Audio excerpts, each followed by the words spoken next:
Hello, I'm Darkroom Dave, or Dave Butcher, whichever you prefer, and today I'd like to show you a few prints that I've made in the darkroom to show what's possible with the different techniques that you can use.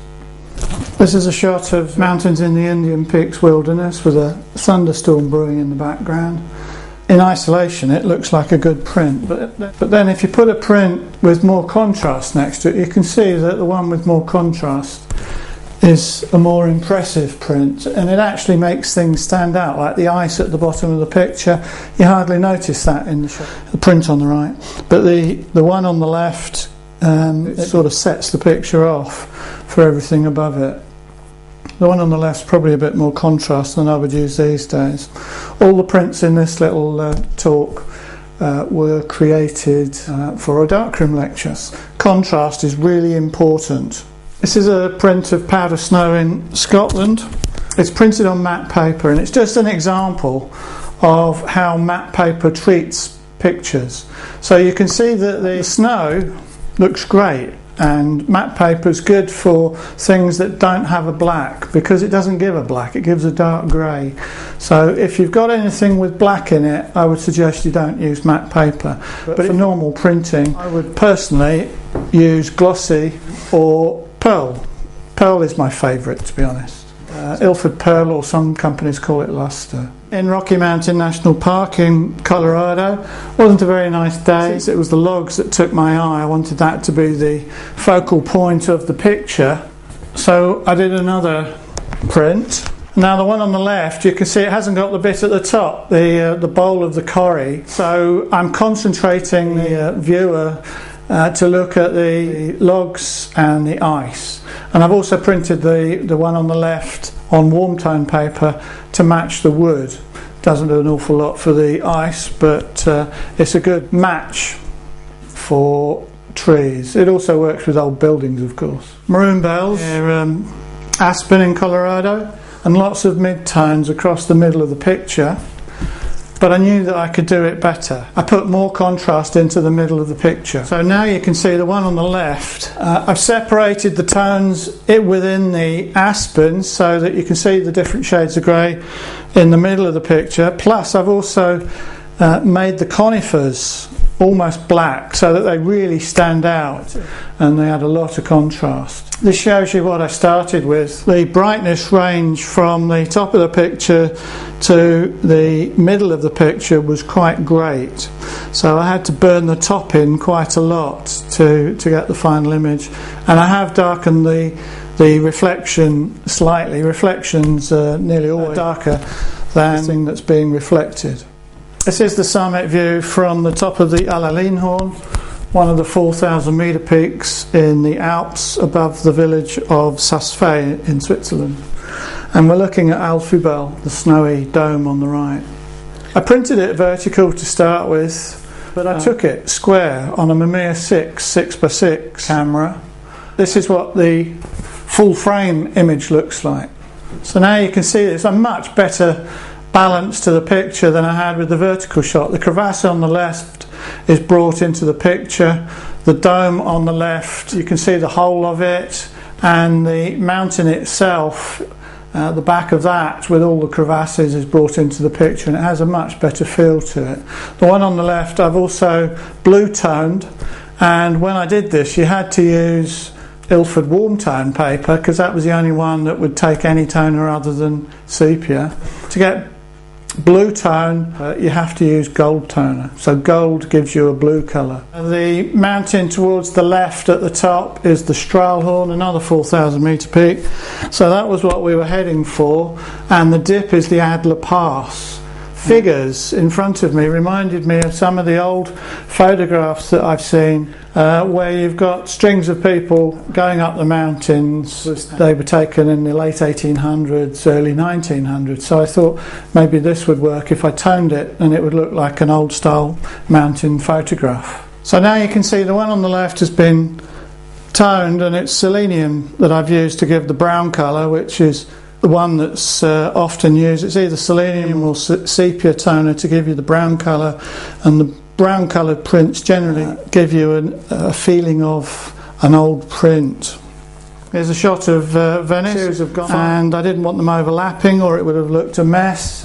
And then I thought slightly fade out the church in the background, selenium tone it out, the gondolas stand out from the water. Now the one on the left has been selenium toned and the one on the right hasn't, and I've also slightly faded out the background. And the selenium tone has almost given it a 3D effect by making the boats really stand out from the water. This is the Passage Day prints in Paris. It dates back to the 1800s, so I wanted to give it that period feel. So on the left you can now see what sepia toner does to the image, and it does have that period feel, so it looks more old-fashioned than the one on the right. The floor was black and white. I wanted to do something to bring in the floor a bit more. So now we've got the trio of pictures. Get to the one on the left with the black and white floor but the rest of the print sepia toned. I've actually used something called a mask. The mask looks like that, so that if you look at the top picture, it's obviously a different image, but the mask is a bright red viscous liquid, and you paint it on and it dries within 3 or 4 minutes and it's chemically impermeable. The mask is made by Photospeed. It's called Photospeed Photo Mask. It's also used in the printed circuit board industry. Same stuff. Once you've painted that red on to anything you want to stay the original colour, in this case black and white, you can then put the print into the sepia toner in this case, and the sepia toner will turn the rest of the print brown. You peel off the red mask and you get your black and white floor back. It's a very simple technique, but very effective. Now this pair of prints, the only difference between them is a little bit of extra work on the one on the left compared to the one on the right. I've darkened the roof, and there's a bit more contrast in the roof as well. I brightened up the end of the passageway just with a little bit of dodging in the darkroom. I've brightened up 2 rows of lights, one on either side. Then I've obviously masked the floor, sepia toned the print, and then pulled the mask off. But the one on the left, I then put the print through selenium toner, and selenium toner for a short time intensifies the blacks. You may not be able to see it, but the blacks are significantly darker on the one on the left, which has been selenium toned for a short time. If you leave the print in selenium toner for a long time, it goes brown, but if you leave it in for a short time, you get deeper blacks. Here's an example of this time I've painted the mask on to the print to pick out individual statues, 4 of them. So this is obviously the Eiffel Tower taken from Trocadero in Paris. And to do the toning of the statue, it's the same bright red mask that I used, but you paint the mask on several times to build up a well. So you have to do the painting very carefully, but 3 or 4 times, so that the chemicals that you're going to put onto the statue areas don't run all over the rest of the print. So you paint the mask all the way around and around the bottom of the face areas and any other areas that are going to be obvious. You don't want to have gold toner of the sky, for example. It has to be just of the statues. And then these are sepia toned. But sepia toner uses 3 bottles of chemicals usually, and the first bottle is the bleach. That's a single bottle of chemical. The other 2 are the toner, and one is the toner, but there's always a second bottle to go with it, which is the alkali, and the amount of alkali determines the colour. And if you want the usual dark brown colour, use say 100 ml in a litre of the final toner. But if you want a yellow colour, you would use something like 5 ml of alkali. If you want gold colour, you use 5 ml in a litre and dab the toner on slowly. And the speed at which you dab it onto the area that you're toning changes the colour from yellow to gold. And these statues really are gold coloured in reality. So it matched the view that I saw before I pressed the button. Here's a picture of paragliding in the French Alps, but in fact it's a composite of more than one negative. So you can see now where the pictures come from. The one on the left is a paraglider that was flying past as we walked along the summit ridge of Whernside in Yorkshire. The picture alpine landscape, it's taken near Val d'Isère in the French Alps, and I've combined the two together. So I haven't put negatives in the same enlarger, I've used actually 3 enlargers to make this picture, because I've used one enlarger for the paraglider, one enlarger for the Val d'Isère negative, and a 3rd enlarger for the border, the black and white border that goes around the pictures that you've seen so far. That's another negative that I have to print. It's a lith negative which you can use to make borders. I actually don't do this. This is the only one I've ever done, and it was to prove a point to people that you could combine negatives in the darkroom, and you've been able to do it for donkey's years. Picture of a very large radio telescope in England, it's called Jodrell Bank, and it was taken when it was flooded, but the reflection is pretty much perfect. I couldn't go back and take it again. Printed it again, and this time in the darkroom I've taken some of the sharpness off the reflection. I couldn't throw a pebble in the water or anything like that, obviously, but I could take the sharpness off. So the way I did that is I screwed up some cling film and fixed that under the lens so that it only took the sharpness off the reflection part of the picture. It didn't affect the top of the picture. So the top of the picture is pin sharp, and the bottom of the picture looks more like a reflection. It's also slightly darker, and I made the print on cool tone paper, which it wasn't flooded at all. The reflection picture was made in the darkroom. A bright sunny day. Jodrell Bank sits on a small hill, so it doesn't get flooded anyway. You can see it's farmland. So that was the original shot on the left. So I masked off the bottom section to make the top, and then I mask off the top section and expose the bottom with a similar mask, but after I've turned the negative round in the enlarger.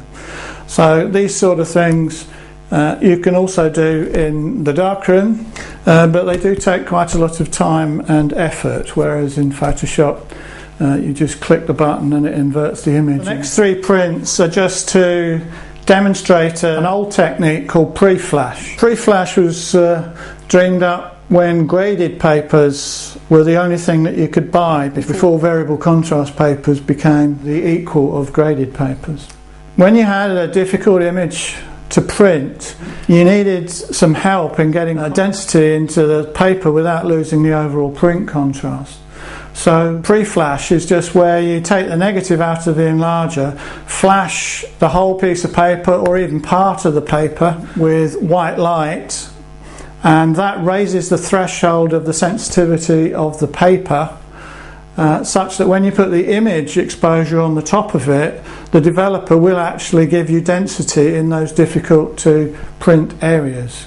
So this is a print where we haven't got much density in the sky, so I could easily have burned the sky in, so I didn't really need this technique for this one, but it's a simple example of what the technique can do. The left has had a pre-flash, so you make a test strip, you do a series of exposures, find out the step at which you just start to see density, obviously without the negative in the enlarger, and then you go back a couple of steps. Each step is a doubling of exposure usually, and you use that as your pre-flash, and then you put your image on top, and when you do that you get a print looking like the one on the left, and you can see that it's put the density into the sky area, which was lacking previously, but it's lost the overall print contrast. Now you need to do another print to put the extra contrast in. So when you were using graded papers, you'd have to change to another box of paper.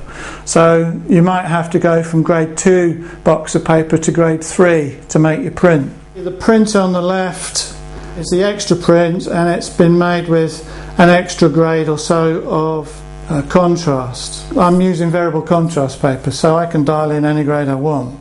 And we've got the detail in the sky, and we've got the extra contrast back into the main print. So that's the technique called pre-flash. But it's very easy to get low contrast prints with pre-flash. So you have to use it cautiously. There's a much more powerful technique which makes printing really easy, and removes the need for dodging and burning, or a lot of dodging and burning. And it's called split grade. This is a normal print. It's a waterfall in Derbyshire Peak District near where I live, and it's a single exposure picture made in the old traditional way. So it could be 10 seconds at grade 2.5, right in the middle of the contrast scale for variable contrast, which goes from 0 to 5. Now we've got a pair of prints. The one on the right was the one we've just looked at, single exposure. The one on the left is a split grade print made with 2 exposures, and where we got our exposures from is the single exposure. We take the time at grade 2.5, for example, split it in 2, and then use 5 seconds at grade 0, 5 seconds at grade 5, for example. So I never changed the grade 5 at the high contrast end, because that gives you your blacks, and you either increase or decrease the time at grade 5 to give you more or less detail in the blacks, or give you a black if you hadn't already got one. The low contrast end, I change the time and the contrast depending on what the print looks like. So you can see that you can get similar looking prints using either technique, but if you need to do dodging and burning, then you should try split grade, because it will probably get rid of most of your dodging and burning that you need to do. So these 3 prints now show you the total split grade set of prints. The one in the middle is the final print. The one on the left is the low contrast exposure. So that might be 5 seconds at grade 0, for example. Don't take these numbers as gospel. The one on the right is the high contrast print, and that's just made with the grade 5 exposure. So when you split out the 2 exposures, you can see that the high contrast exposure is mainly giving you your blacks. Obviously the density from the low contrast exposure will add into some of those areas and intensify those blacks. But you can see that split grade gives you extra control of the brightness range, because you're tweaking both the high contrast, the blacks end of the print scale, and the low contrast and mid-tone part of the brightness scale. And if your overall contrast is a bit low, you increase the grade of the low contrast exposure. So instead of using grade 0, you might use grade 1 or grade 2 even. If you need to go much beyond grade 2, then maybe you should just be using a single exposure technique, and for example grade 4 or something like that. And it probably means that you've got a thin negative, which is pretty much the only sort of negative where this technique doesn't work. A thin negative is one where you haven't got much density, and if you can, the best thing to do in that case is to go back and take it again with more exposure second time round. So this is the technique I use all the time. It was taught to me when I was working for Ilford, and this was the technique that they used for every handprint that they made, and it was the technique that they devised between the printers at Ilford, who were some of the best in the UK at the time, and the technical service department. So that's the end of the short talk on the sort of prints that you can make in the darkroom with a little bit of practice. I hope you found it useful. The technique right at the end, the split grade, that's the one that I would cover on pretty much every darkroom course that I run, because it is the most powerful technique for making black and white prints with Ilford multigrade papers. So if you want to come and learn how to do it, come on a course with me.